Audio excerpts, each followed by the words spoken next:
Hey guys, and welcome back to Mika Reacting Reviews, reacting to things on the internet, same day, same shit, dubbing a video. And today we're going to be reacting to Lauryn Hill.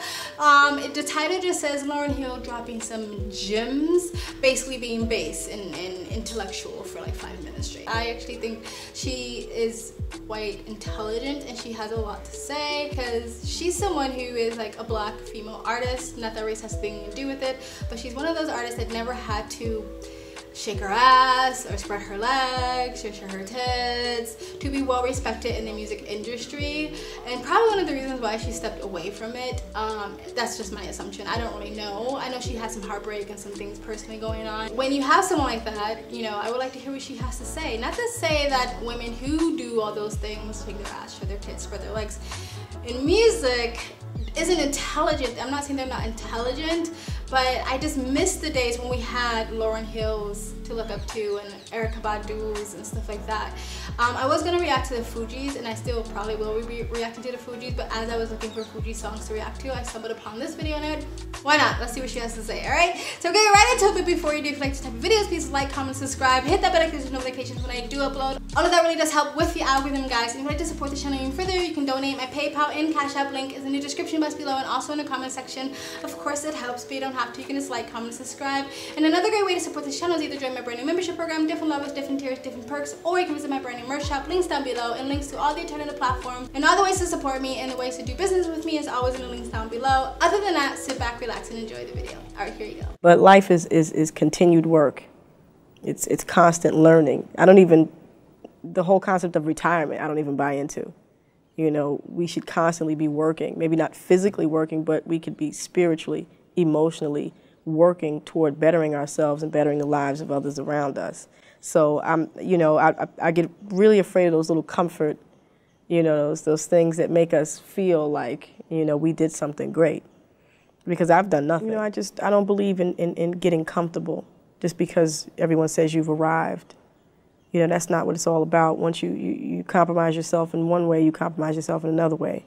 And you've just opened the door to,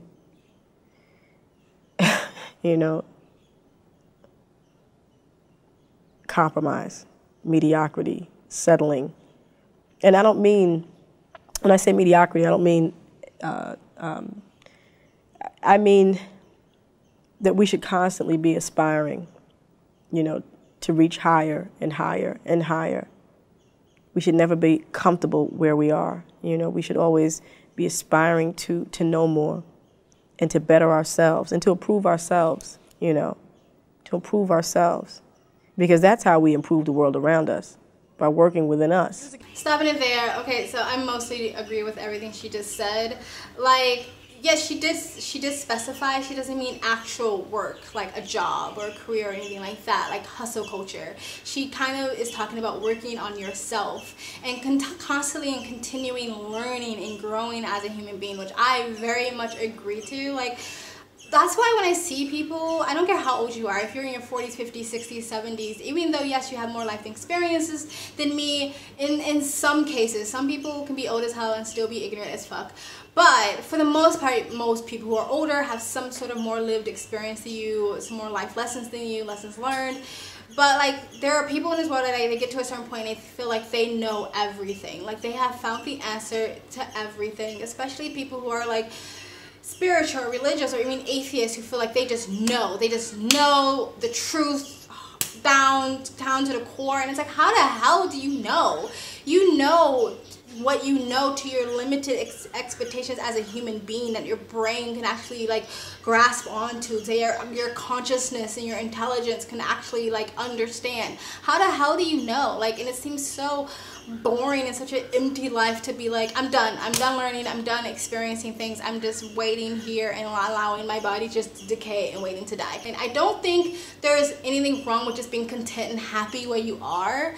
I don't think you want to live a life where you're constantly chasing happiness or fulfillment. Not that I think that's what she was saying, but she was saying like don't ever get comfortable. I don't think there's anything wrong with being content. Like I've worked and now I have my plot of land and I've done my thing, and now I just want to sit here and just live out my life. You can still be learning and growing as a human being in that, but you can still be content at what you're at in life, I guess. I don't think there's anything wrong with that. As long as you're happy, you're truly at peace for where you are, I think that's fine. It's also like when you see like these memes or these people who like put out these like Facebook or Instagram posts when they're like, you know you're 30 when you don't feel like living life anymore and you're just waiting to die. Like, you know you're 30 when you don't want to go out with your friends. You know you're 40 when you just want to sit on a couch or get fat.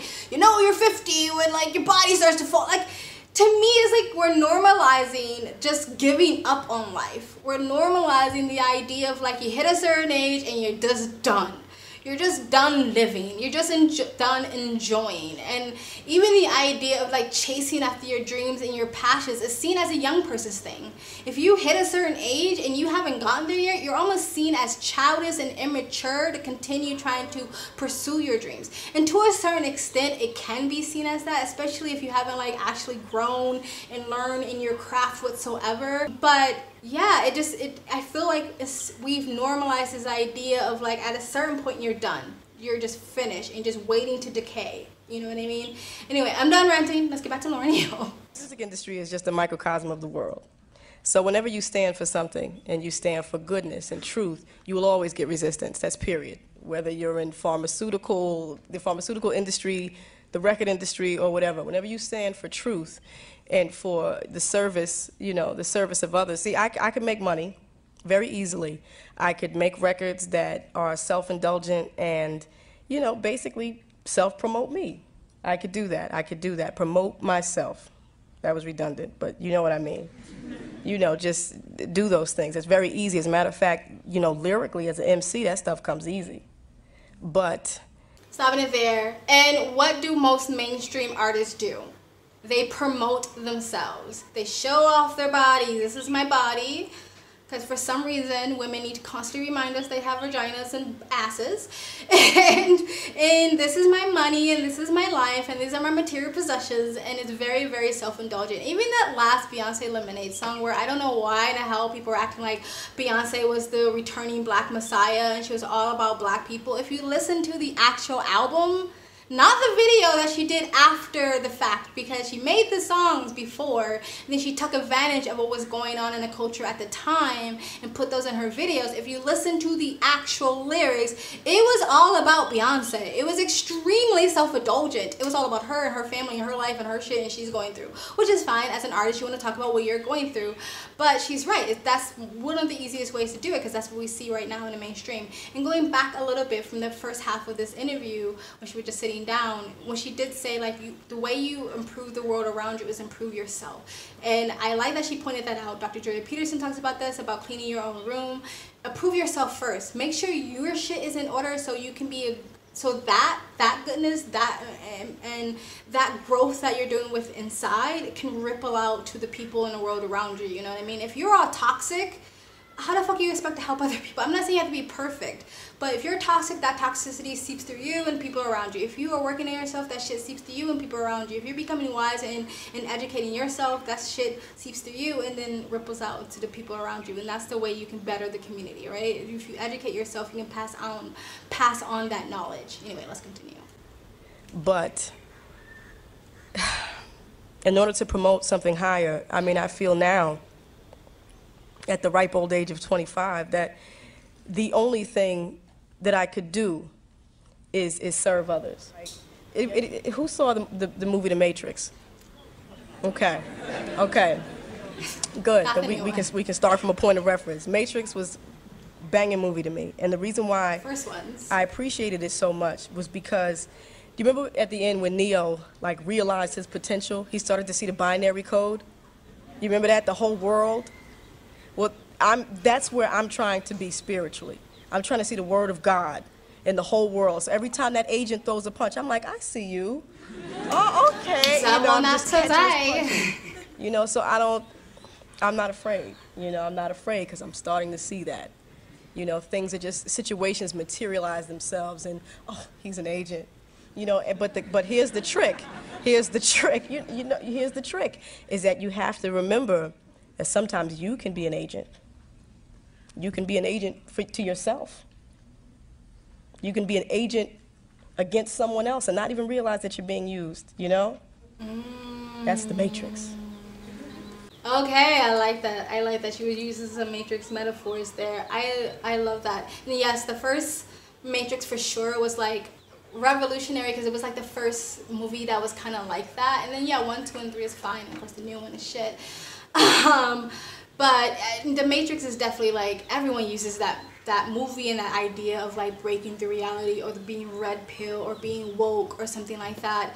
And it is true, like once you really kind of see the way the world kind of works, or you kind of see the game that's being played, see the manipulation, see the propaganda and all that stuff, like that fear kind of goes away. You know what I mean? It's kind of like it almost frees you from like the restraints of society in a way, because it's like, oh, I see, I can kind of just do what I want to do as long as you're not hurting anybody else. And of course you can't really just willy-nilly go around breaking laws, but I can kind of create the life I want to create that's good for me, and I don't actually have to stick to this game, right? So I love that she used that, and that she also recognized that you can also be used as an agent. You can also be used, or like what Tupac would put it, you could be pimped out too and not even realize it, which again, a lot of people in the industry are being used that way. So I like that she used that, and I can recommend you some psychedelics that can, if you want to see that binary thing she was talking about. Anyway, let's continue. For me now, I'm learning that it's more important to be righteous than to be right. I've tried to be right. You know, this is right. This is an injustice. This is a travesty. I'm right. But I've been very unrighteous and still right. Oh my God, you know, because you can attack someone completely right, but it doesn't resolve anything. You know, it doesn't solve your problem.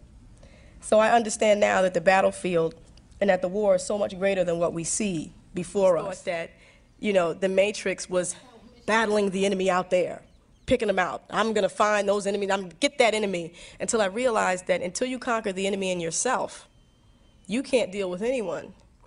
In order to be used by God, you have to really be used. You know, we always want to be used for the glorious jobs. Let God put me on the stage in front of the people in the Grammy show with a nice dress on. Let me just praise your name. But that's not being used. Sometimes in order to be used, you also have to be humiliated. You have to be humiliated sometimes.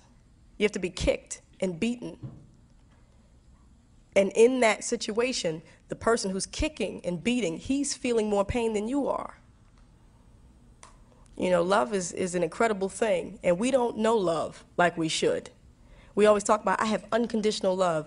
Unconditional love is, we don't even know it, because if a person stops stimulating us, we stop loving them. You're not interesting to talk to anymore. Goodbye. But that real love that sometimes is difficult, difficult to have, that's that love. And that's a confidence builder.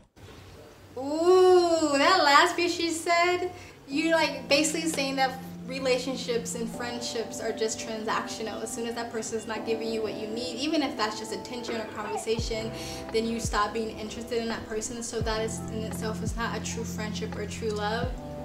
How many of us are in transactional relationships, right?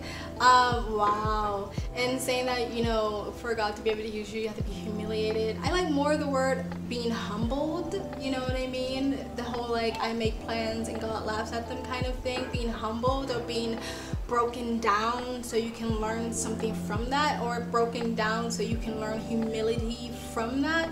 I definitely believe that. I'm not really one of those people that thinks like every horrible situation someone's in is a lesson from God. Sometimes people just make bad decisions and put themselves in bad situations. You can learn from those situations, but it doesn't necessarily mean God put you there, right? And yeah, like I think a lot of people don't know how to really love or understand what real love is because they never experienced it.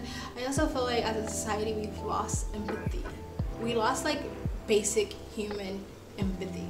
For instance, it was this video, I don't know if I'm gonna be able to find it. If I can, I'll put it in this video now. In 1996, the KKK was holding a meeting near the University of Michigan. Hundreds came out to protest, and that's when 18-year-old student Keisha Thomas made headlines. She used her own body as a human shield to protect a man wearing a Confederate flag t-shirt as he was being physically attacked by protesters. Keisha says that she risked her own life because it was the right thing to do. Yeah. It's the right thing to do. This was a white man at a Klan rally wearing a Confederate flag t-shirt. But he was still a human being. When I was 18 and this whole incident happened, and all of a sudden I'm in Life magazine and Oprah's calling, and I'm just a kid with an idea who at the moment did the right thing. I was overwhelmed and amazed. Now, on the flip side of that coin, I got a lot of hate mail. And a lot of people still to this day hate me. I get death threats and they want me to die because they feel that what I've done is traded my race. I do believe that people were caught up in a rage and they would have killed this man. Just like a pack of wolves, people have taken on the mob mentality, and the energy in that air was extremely violent. I have never felt more sure of what I was supposed to do than in that moment. A lot of people ask me, did I ever make contact? Did he ever say thank you? I never heard from this man again. But the interesting thing about that is I was downtown at a coffee house back in the day, and a kid came up to me and said, "Hey, I want to say thanks." I said, "Thanks for what?" He said, "That was my dad." At the end of the day, this was somebody's father. She ran and threw her body and was like, "Please stop, stop." And the black guys and other people around who were just kind of watching and cheering these guys on to stump on him was like, "What are you doing? Why are you protecting him? Like, he hates you. He's a racist." And I looked at that video and I was like, how can you not understand where she's coming from? It is just pure, like, empathy for another human being. Like, it doesn't matter what that human being stands for. He's still a person. And so for me, it was like, we hit the point where it doesn't matter if that person's a person. It matters what that person stands for you to think that they deserve your empathy or not. And I feel like that's where we are into society today. And it comes from a lot of different points. Even, like, another quick story and then I'm done. I was babysitting a family friend's kids, and they were a very religious family. And we were watching Selena, you know, Selena the singer who was killed by her best friend. Famous, very famous story. We were watching the movie of it, and at the end she dies. The two daughters were really sad that she died, and the son said, "Oh, I don't care that she's dead. She wasn't Christian." And I was just like, what the fuck? That is like the most unchristian thing I've ever heard. But it's like that shrinkage of empathy of like, well, she doesn't belong to my tribe, so why should I care about her human life? And so I feel like that lack of empathy along she belonged to my tribe is very much growing more and more and more, especially in the West. Anyway, guys, that's it. I actually found that way more interesting than I thought I would. Not that I'm saying I don't think she's interesting, but I didn't know what to expect. Let me know if you enjoyed it. Let me know what you think about what she said, what I said in the comment section below. Please like, comment, subscribe, hit that button to get notifications when I do upload. All of that really does help with the algorithm, guys. And if you'd like to support this channel even further, you can donate. My PayPal mail link is in the description box below and also in the comment section. Of course, it helps, but you don't have to. You can just like, comment, subscribe. Another way to support this channel is either join my brand new membership program, different levels, different tiers, different perks, or you can visit my brand new merch shop, links down below. And I also have a second travel vlog channel. I travel as a lifestyle, or I live abroad. If you'd like to know where I am in the world, you can go to the description box below and also in the comment section, hit the link, go subscribe to my travel vlog channel, and or follow me on my travel Instagram. My stories are usually what's most up to date. And you guys have an amazing day. Bye!